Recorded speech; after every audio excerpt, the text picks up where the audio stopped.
యూఎస్ఏలో ఈరోజు భారతదేశం అంతా కూడా ఒక ఆసక్తిగా ఎదురు చూస్తోంది. నిజంగా ఈరోజు ఉదయం జరిగిన ఘటనకి ఇండియన్ ఆర్మ్ ఫోర్సెస్కి సెల్యూట్ చేస్తున్నారు, భారత ప్రభుత్వానికి ధన్యవాదాలు చెప్తూ ఉన్నారు.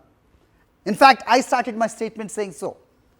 ఈరోజు జరిగిన ఈ యుద్ధ రీతిని, yes I don't know whether I can say repeatedly యుద్ధం అనొచ్చో లేదో, మనం చేసిన ఈ వైమానిక దాడిని, దాంట్లో ఏ మిసైల్స్ వాడారు, సో టెక్నాలజికల్గా మనం ఎంత అడ్వాన్స్మెంట్లో ఉన్నాం అనేది తెలుసుకునే ఆసక్తి ఖచ్చితంగా ఉంటుంది.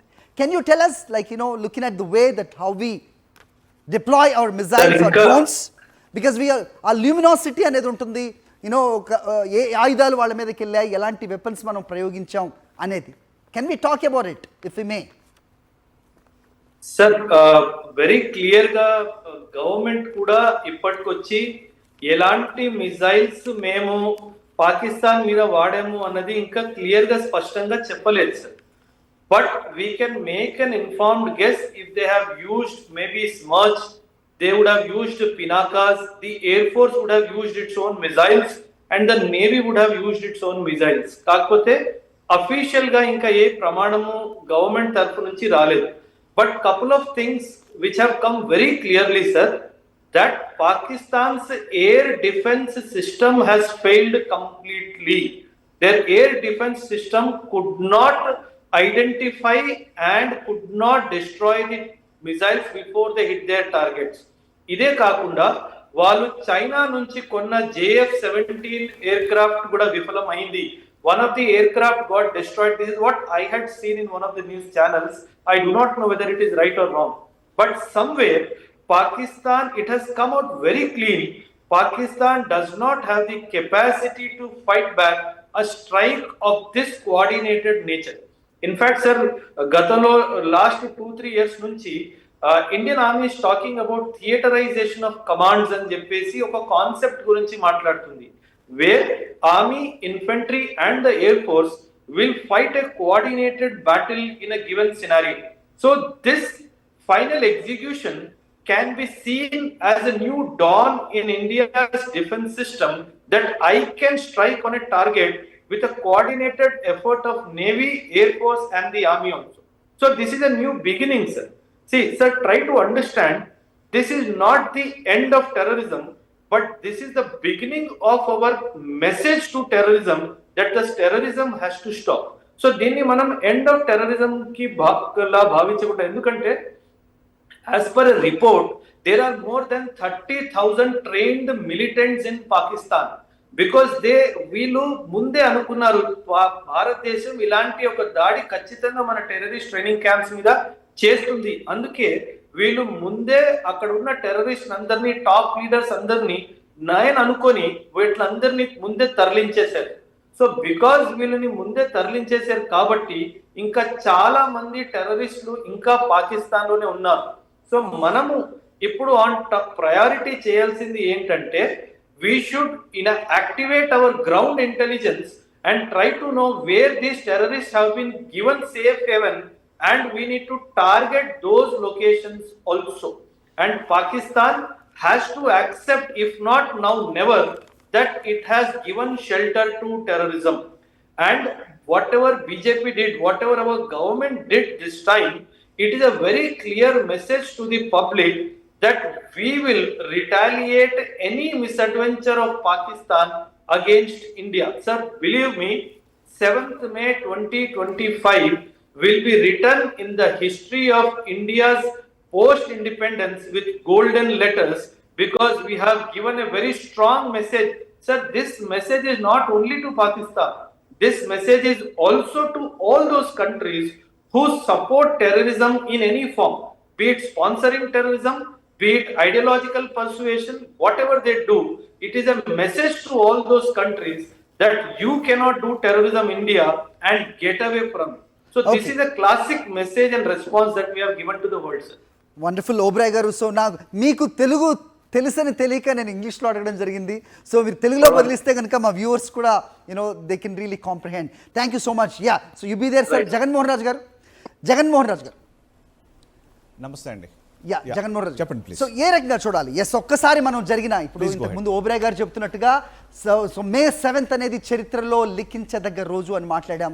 సో ఈ గత 15 రోజులుగా భారత్ జరిపిన దౌత్యపరమైన చర్చలు కావచ్చు, అలాగే ఇంటర్నల్గా జరిపిన హై ఎండ్ కమిటీ మీటింగ్స్ అవ్వచ్చు, వీటన్నిటిలో చేసిన స్ట్రాటజీని ఏ రకంగా ప్రస్తుతం మనం చూడాలి? ప్రస్తుతం జరిగిన ఈ ఈ ఈ స్ట్రైక్స్ని బట్టి అంటే ఏం చెప్తారు జగన్మోహన్ రాజు గారు?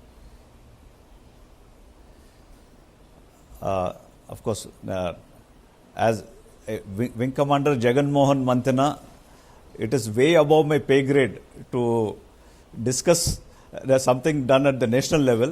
But as oka paurudiga చెప్పగలను, డెఫినెట్లీ ప్రధానమంత్రి మోదీ గారి ఆధ్వర్యంలో, ఆయన నేతృత్వంలో ఈ యాక్షన్ ఏదైతే అయ్యిందో, of course, entire military establishment, entire political establishment, entire bureaucracy అందరూ కూడా కలిసి చేసింది ఏంటి అంటే extraordinary, it's a master stroke అండి. మనం వాళ్ళని కొట్టినా సరే మమ్మల్ని కొట్టారు అని కూడా ఏడవలేని పరిస్థితి. ఇప్పుడు పాకిస్తాన్ ఏం చేయగలదో ఆలోచించండి. మనం వాళ్ళని కీ టార్గెట్స్ ఎవరినైతే వాళ్ళు సంవత్సరాల తరబడి పెంచి పోషించారో వాళ్ళని ఒక్క షాట్ లో 9 టార్గెట్స్ ని, మొత్తం 21 టార్గెట్స్ ఎన్నో ఐడెంటిఫైడ్ క్యాంప్స్ ఉన్నాయి జగన్మోహన్ రాజు గారు, బట్ వాటిల్లో 9 టార్గెట్స్ ని గట్టిగా కొట్టాం. కొట్టాం, టార్గెట్స్ అయితే కొట్టాం, కానీ చెప్పండి ఉగ్రవాదుల్ని తరలించేశారు అనేది కూడా మనమే మాట్లాడుతూ ఉన్నాం. ఒకవేళ వాళ్ళని ఆల్రెడీ తరలించేసినట్టయితే కనుక మనం చేసిన ఈ స్ట్రైక్స్ లో కేవలం ఆ శిబిరాలపై చేశామా దాడి, లేదంటే ఎవరైనా ఉగ్రవాదులు మరణించారు? ఎందుకంటే పాకిస్తాన్ నుంచి ఆ సమాచారం వచ్చే ఛాన్స్ ఉండదు, ఎందుకంటే వాళ్ళు డినై చేస్తారు, వాళ్ళు అసత్యాలే ప్రచారం చేస్తారు. కాబట్టి మనకి ఆ సత్యం ఎలా తెలుస్తుంది? ఓకే, సత్యం కాలం చెప్తుందండి. మనం టైం బట్టి చూసుకోవాలి ఎప్పుడు ఏమవుతుంది అనేది. సి, ఈ యాక్షన్ ఏదైతే ఉందో it is the message.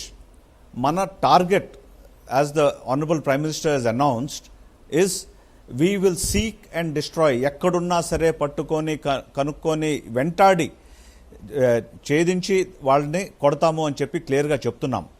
So that target has not changed. We have only taken one step. How many more steps we will take మనం చెప్పాల్సిన అవసరం లేదు. ముందే చెప్తే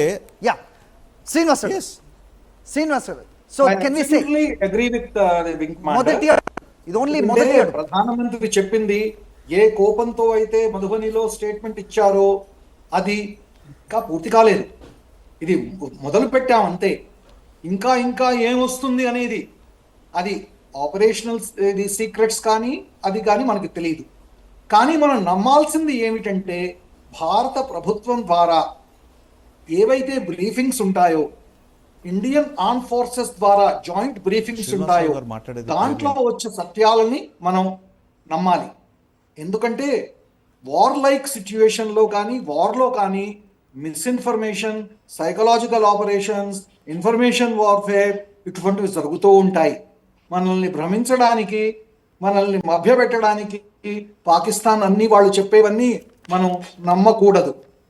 వాళ్ళ ఐఎస్పిఆర్ ఎప్పుడూ కూడా, వాళ్ళ మంత్రులు కూడా ఇచ్చిన స్టేట్మెంట్స్ అన్నీ తప్పులు. అవే వాటినే వాళ్ళు కొన్నేళ్ల తర్వాత మేము చేశాము అని ఒప్పుకున్నారు. అటువంటప్పుడు పాకిస్తాన్ నుంచి వచ్చే ఏ ఇన్ఫర్మేషన్ అయినా దాన్ని నమ్మవద్దని మన భారత ప్రజలకి రిక్వెస్ట్ చేస్తున్నాను. మన భారత ప్రభుత్వం మనకి ఏమి తెలియాలి, మన ఆక్రోశం ఎంత ఉంది, దానికి ఇది ప్రతీకారం తీసుకుంటున్నామా, ఎంతవరకు తీసుకున్నాము అనేది ఆ ప్రోగ్రెస్ మన భారత ప్రభుత్వం అప్పుడప్పుడు మనకి చెప్తూ వస్తుంది, మన పబ్లిక్ డొమైన్లో పెడుతుంది. ఇంతకుముందు అడిగారు ఎటువంటి వెపన్ సిస్టమ్స్ వాడారు అనేది. అది కూడా ఇండియన్ ఆర్మ్ ఫోర్సెస్ దాన్ని వెల్లడించినప్పుడు కానీ, దాని ప్రూఫ్ దొరికినప్పుడు అప్పుడే మనకి తెలుస్తుంది. మన దగ్గర ఉన్న weapon systems, stand of weapon systems మన భూభాగంలోనే ఉండి ఎంతో దూరం వరకు కొట్టగలం. మన బ్రహ్మోస్ 400 కిలోమీటర్స్ దాకా కొట్టగలం. అటువంటివి ఎన్నో రకాల పిన్ పాయింట్ ఇది యాక్యురసీ ఉన్న ప్రెసిషన్ గైడెడ్ వెపన్ సిస్టమ్స్ మన దగ్గర ఉన్నాయి. అవి ఏవి వాడారు అనేది ఇప్పుడు మనం తెలుసుకోవడం అంత ముఖ్యం కాదు.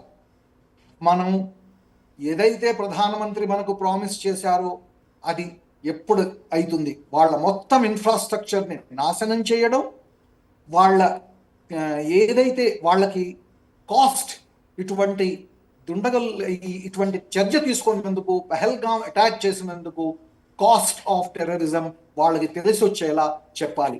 Right. ఇప్పుడు పాకిస్తాన్ ఆర్మ్ ఫోర్సెస్ సిగ్గుతోని తలదించుకొని ఉంటాయి. ఏం పీకారు మీరు అని చెప్పి వాళ్ళ ప్రజలు వాళ్ళనే అడుగుతారు. వాళ్ళు ఎటు చూసుకోవాలో తెలియదు. అటు నుంచి బలూచిస్తాన్ వాళ్ళు కొడుతున్నారు, ఇటు ఇది ఆఫ్ఘనిస్తాన్ నుంచి వాళ్ళని కొడుతున్నారు, ఇటు ఇండియన్ ఆర్మ్ ఫోర్సెస్ కొట్టాయి. వాళ్ళ ఉచ్చు బిగుచుకున్నట్లు వాళ్ళ మీద అయింది. వాళ్లకు ఆ టెర్రరిస్ట్ ని మనకి అప్పచెప్తే వాళ్ళు బతికిపోతారు. లేకపోతే ఇది ఎస్కలేట్ అయ్యి వాళ్ళు కూడా దాంట్లో దెబ్బతినే ఇది పరిస్థితికి chances దారి తీస్తుంది. ఉన్నాయి. ఎస్, జగన్మోహన్ రాజు గారు.